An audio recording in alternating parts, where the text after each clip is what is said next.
एक गांव में बूढ़े माँ बाप अपने बेटा और बहू के साथ रहते थे। उनकी बहू सुनीता बहुत अच्छी थी, उन सब का पूरा ध्यान रखती। आप लोग को कुछ और चाहिए खाने में? मैं बना देती हूँ अभी।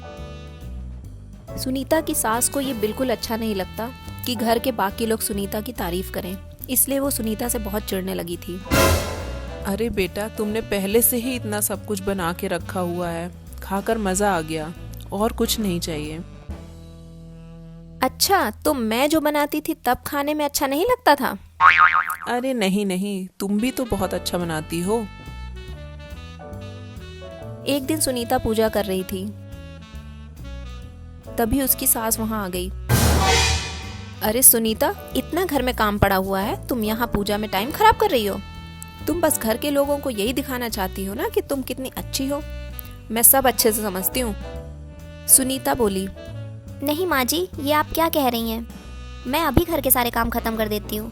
पूजा करना तो हमेशा अच्छा होता है, इससे कभी टाइम खराब नहीं होता। सास बोली, ठीक है, मुझे मत सिखा। एक दिन जब सुनीता दूसरे काम में बिजी थी, उसकी सास ने उसके पराठे में कुछ बीमार होने वाली चीज मिला दी। अपने आप को बहुत बनती है, अब आएगा मजा।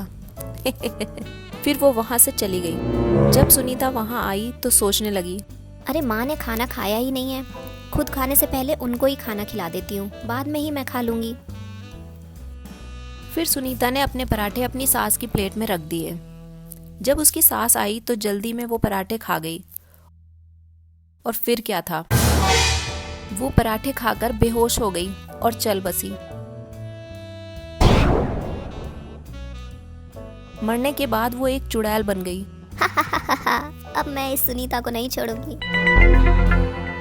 एक दिन वो सुनीता के कमरे में घुस गई और बोलने लगी, सुनीता, अब मैं तुम्हें नहीं छोड़ूंगी, मुझसे नहीं बच सकती तुम।